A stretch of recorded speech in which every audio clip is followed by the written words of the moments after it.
Assalamualaikum warahmatullahi wabarakatuh. Selamat pagi semuanya. Bisa saya doakan semuanya dalam keadaan sehat walafiat ya nak ya. Tetap selalu jaga kesehatannya. Sebelum kita memulai pelajarannya, mari sama-sama kita berdoa dulu dengan melafazkan basmalah. Bismillahirrahmanirrahim. Oke, pagi ini kita lanjutkan lagi pelajaran tematik kita, tema 3, pembelajaran PPKN. Adapun tujuan dari pembelajaran kita hari ini yang pertama menjelaskan makna keberagaman, yaitu lihat di halaman 13. Kemudian mengidentifikasikan makna keberagaman dalam cerita ada di halaman 22. Kemudian selanjutnya menjelaskan keberagaman makanan tradisional ada di halaman 31. Kemudian menjelaskan faktor keberagaman ada di halaman 52. Kemudian berikutnya adalah cara mewujudkan semangat keberagaman. Nah, untuk lebih jelasnya mengenai materi ini, silakan diperhatikan penjelasan Miss Esis berikut ini ya. Buka bukunya halaman 13 dan 14. Pengertian keberagaman adalah suatu kondisi dalam masyarakat yang terdapat banyak perbedaan di dalam berbagai bidang. Keberagaman yang dimiliki oleh bangsa Indonesia adalah sebagai berikut. Yang pertama, keberagaman agama. Indonesia mengakui 6 agama yaitu Islam, Kristen, Katolik, Hindu, Buddha, dan Konghucu. Setiap warga negara berhak untuk memeluk dan beribadah sesuai dengan agama yang dianut. Yang kedua, keberagaman ras dan suku bangsa. Indonesia memiliki suku dan ras yang beragam. Suku-suku tersebut menyebar di seluruh provinsi Indonesia. Selain suku, Indonesia juga memiliki ras yang beragam.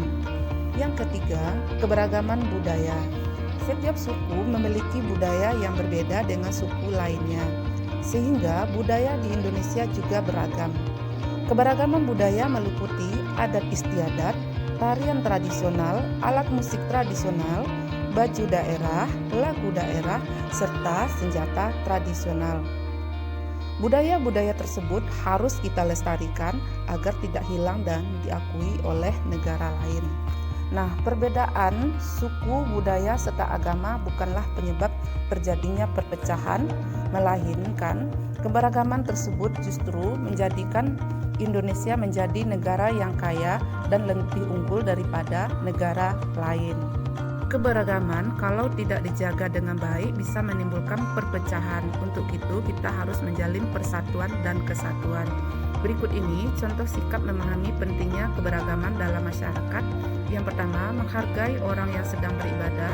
Yang kedua, bermain dengan teman tanpa membedakan suku, agama, dan budaya yang beragam. Yang ketiga, menghargai dan menghormati fisik ras lainnya. Dan masih banyak contoh-contoh yang lainnya. Kita lanjutkan ke materi mengidentifikasikan makna keberagaman dalam cerita. Silakan dibuka buku halaman 22 dan 23. Setiap provinsi di Indonesia memiliki adat istiadat yang berbeda-beda. Sebagai contoh adat dan budaya di tanah Minangkabau, Sumatera Barat. Rendang merupakan makanan khas daerah tersebut. Selain rendang, suku Minangkabau juga memiliki rumah adat yang sangat unik. Atapnya berbentuk menyerupai tanduk kerbau dan raih ukiran khas suku Minangkabau pada bagian dinding rumah. Selain terkenal dengan wisata kuliner dan rumah adatnya, suku Minangkabau juga memiliki adat dan budaya yang kental hingga sekarang. Antara lain, makan bajamba atau makan berapa. Makan berapa adalah tradisi makan bersama yang dilakukan oleh suku Minangkabau dengan cara duduk bersama di ruang yang sudah disepakati dengan membuat kelompok kecil yang berisi 3-7 orang dan duduk melingkar. Makan berjamba bertujuan untuk bersosialisasi, tidak ada perbedaan status sosial, semua orang makan bersama. Kita lanjutkan ke materi berikutnya. Silakan anak Miss semuanya dibuka bukunya halaman 33 dan 34, yaitu tentang keberagaman makanan tradisional. Setiap provinsi di Indonesia juga memiliki makanan tradisional. Contohnya, 1. Empek-empek merupakan makanan khas dari Provinsi Sumatera Selatan, Palembang. Makanan tradisional ini berbahan dasar tepung tapioka, telur ayam, dan daging ikan. Yang kedua, ada rawon. Rawon adalah makanan tradisional dari Jawa Timur. Rawon merupakan makanan yang berisi daging sapi dengan campuran kuah rempah-rempah yang berwarna hitam. Kemudian makanan tradisional berikutnya adalah soto Makassar. Nah, soto Makassar merupakan makanan tradisional khas Makassar. Soto Makassar termasuk makanan berkuah yang berbahan daging sapi ditambah dengan jeroan sapi. Kemudian yang berikutnya adalah lempar pengkang. Merupakan makanan khas dari Pontianak berbahan dasar beras ketan yang dimasak dengan santan dan diisi dengan ebi kering. Sekarang silakan dibuka bukunya halaman 56 sampai halaman 57, yaitu kita akan membahas faktor-faktor pendukung keberagaman di Indonesia. Yang pertama, letak geografis. Indonesia terletak antara dua samudera, yaitu Samudra Pasifik dan Samudra Hindia, serta diapit oleh dua benua, yaitu benua Asia dan benua Australia. Letak geografis tersebut menjadikan Indonesia sebagai jalur perdagangan yang strategis. Para pedagang datang ke Indonesia membawa barang-barang dagangan.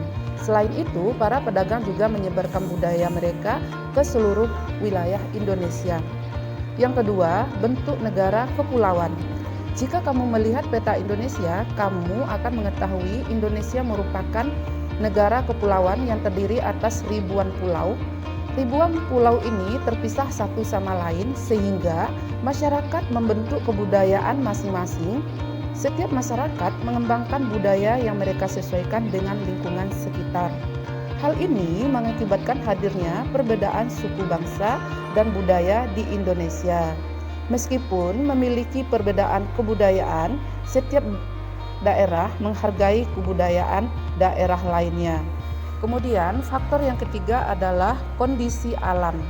Kondisi alam di Indonesia meliputi dataran rendah, dataran tinggi, pegunungan, serta pantai. Kondisi alam ini mengakibatkan hadirnya keberagaman dalam bidang ekonomi, yaitu mata pencarian. Warga di dataran rendah bekerja antara lain sebagai karyawan, penyedia jasa kurir, serta guru. Warga di dataran tinggi bekerja antara lain sebagai petani, pekebun, serta penambang. Namun, perbedaan itu justru menciptakan sebuah kerjasama di antara para warga. Mereka bekerja sama untuk memenuhi kebutuhan sehari-hari.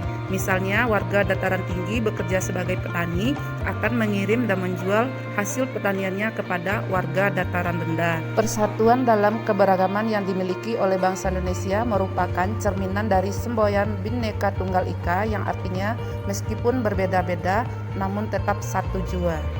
Sekarang kita lanjutkan materi berikutnya, yaitu cara mewujudkan semangat kebersamaan dalam kehidupan sehari-hari. Yang pertama, rela berkorban demi tanah air. Yang kedua, tolong menolong dan saling bekerja sama. Yang ketiga, mengutamakan kepentingan bersama daripada kepentingan pribadi. Kemudian yang keempat, yaitu menghindari perilaku yang dapat menimbulkan perpecahan. Berikutnya, sikap yang dapat menyebabkan perpecahan dalam keberagaman. Yang pertama, tidak menghargai orang lain. Yang kedua, memilih-milih teman. Yang ketiga, meledek orang lain dengan menyebutkan ciri fisik, ras, dan lain. Nah, demikian pelajaran kita hari ini. Mari sama-sama menjaga persatuan dan kesatuan. Tetap semangat. Terima kasih. Assalamualaikum warahmatullahi wabarakatuh.